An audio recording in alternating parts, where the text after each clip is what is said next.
Hello everyone, this is Bobby, and this is my very first podcast. I usually normally wouldn't do anything like this, but I've been getting it put on my heart and my spirit from the Lord that I needed to claim witness to, my introduction into being together with God for the first time, praying out and how I was saved, and then the lives I had afterwards was pretty fitting to joining the army of God and not realizing what I was really getting myself into.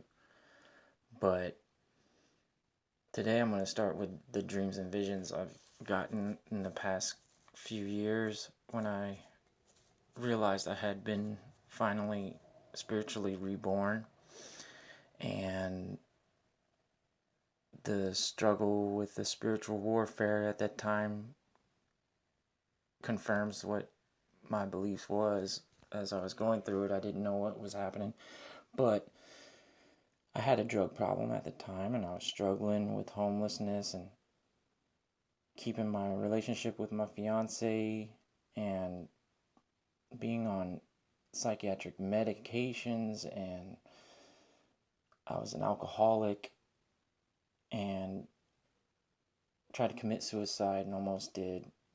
If it weren't for the ambulance and my fiance calling the ambulance and saving me, I would have died. But after that, I quit drinking altogether, never drank anything ever again, not realizing that God had delivered me from the urge and want and the need to drink. And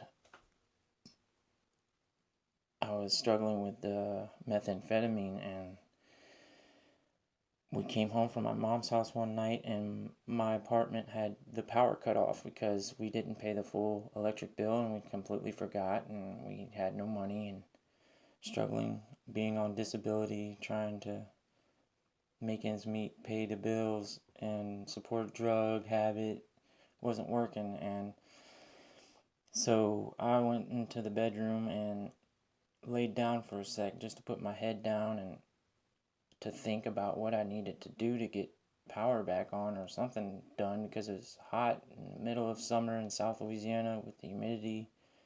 It was horrible. So I didn't realize it, but I happened to fall asleep and passed out, and came to realization of me standing in a dark, dingy, hot room that I couldn't recognize but was familiar to me. And I was thinking, where is this place, and why does it feel like it'd be like hell here? And as soon as I started to think that, I heard a voice behind me, familiar and calm, saying, "Come on, get on the elevator."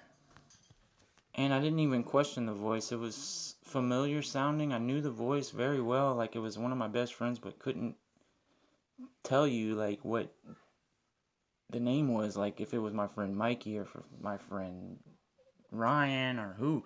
I just knew the voice very well. And so I turn around and get on this really old, decrepit looking elevator, and the doors close. And when the doors closed, the inside was immaculately clean and kind of bright with light, and we started to go upwards, and I was like, oh wow, we're going up. And we started going really fast, like really, really fast. And I was like, whoa, where are we going? Like this? Are we like, with this speed, man, we're going to make it to heaven in no time.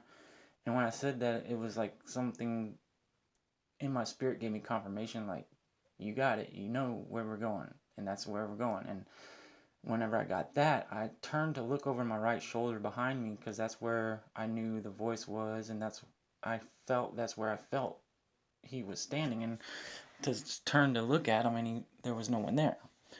And I was like, I should have known. It's probably the Holy Spirit, or the Spirit of God that is just chilling behind me, protecting me, like how he's protecting our backs while we move forward down the path he cleared ahead of us. And so we're going up this elevator, and after a while the doors open, and just like an elevator, how it dings when you get to the top, and the doors open, and I walk into this big bright cathedral with ceilings that are like 500 feet tall, and from left to right, the wall to wall was like 500 feet tall, and the walls went all the way down in front of me, all the way down. I couldn't even see the end of the cathedral-like building. I couldn't see the back wall because it was so far down and big.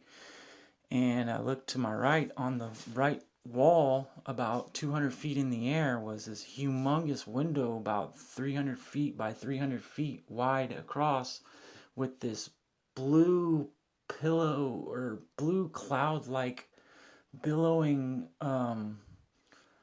window molding around it, and underneath it, this big huge bench coming out from the wall underneath the window for like one to sit and look out the window, was about 150, 200 feet up off the ground, and it was big enough for like a humongous giant to sit and look out the window. And I realized, man, I would really like to look out of that window. I wonder what's out there. If this is heaven, I can only imagine what's out that window. And then I looked down the hall, or down, not the hallway, but down the end of the cathedral, and like couldn't see. And I was like, wow, so this is heaven. And then I thought to myself, and I said out loud, wait a minute, this is heaven. Where is everybody?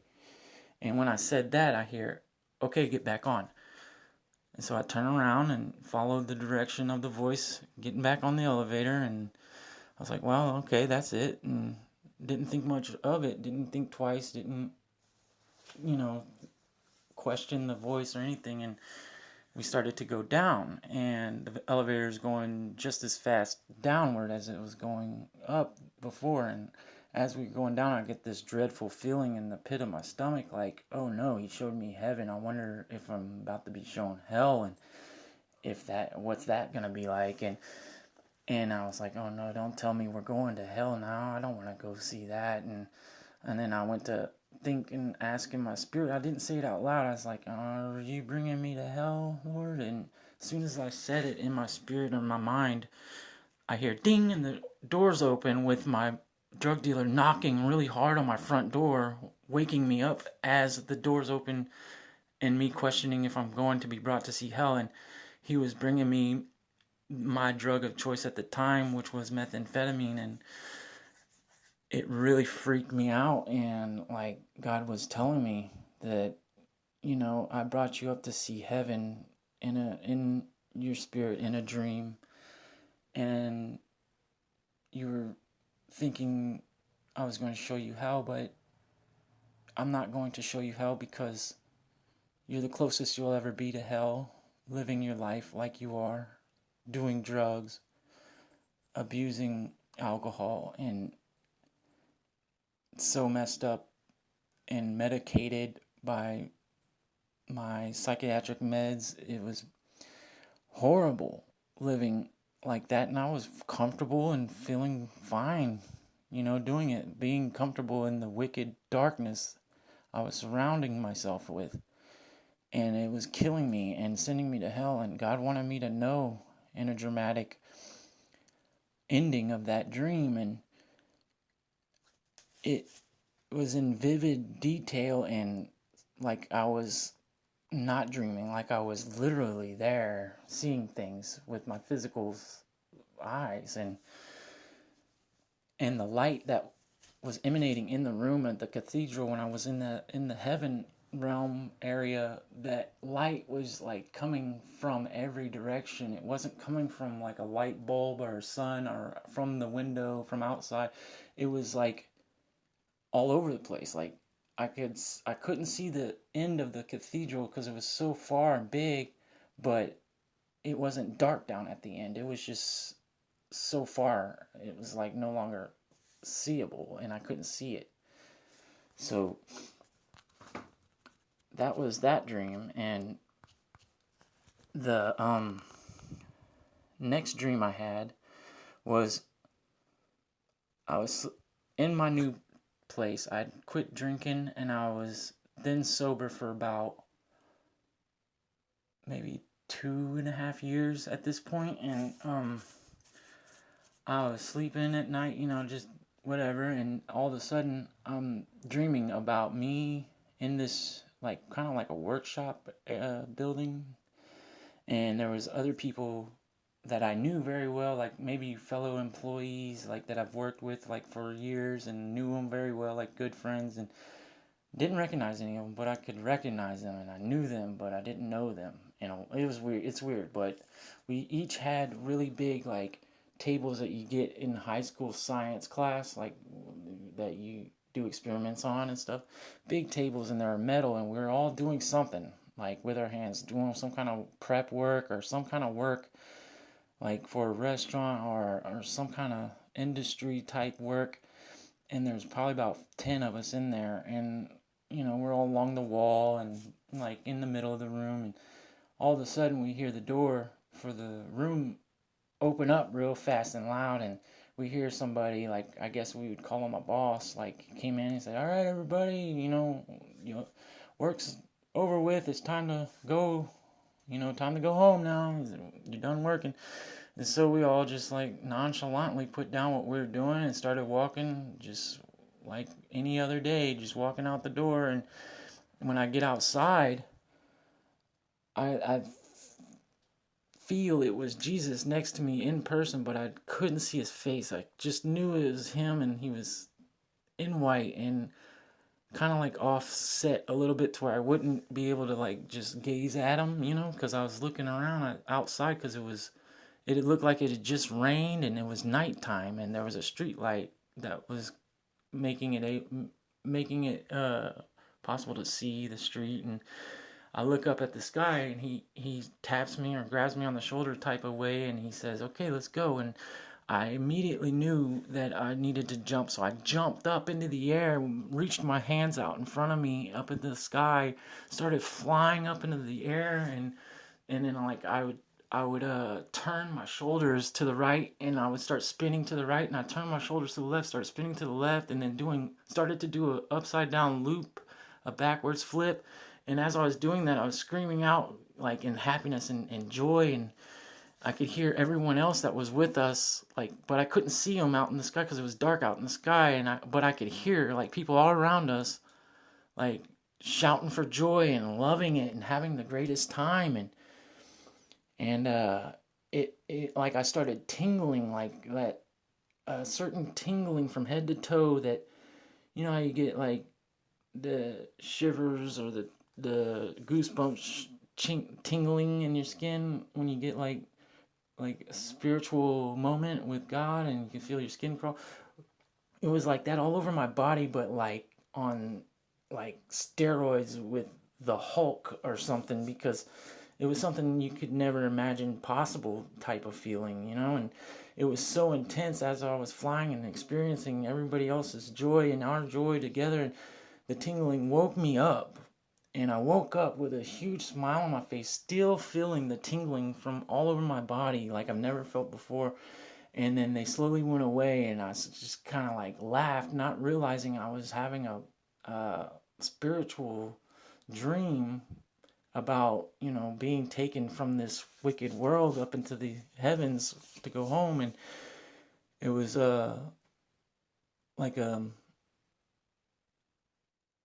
of like a part two to my first dream I had a couple years before, when I was going through my spiritual rebirth. And that dream kick-started the moment of my life when I was being blessed with godly knowledge and understanding of the word, and how things work with God and his point of view and his way of being just and fair and mercy and graceful and his judgments. And I started to try to help people with their misled and misunderstandings. Their misunderstandings of what they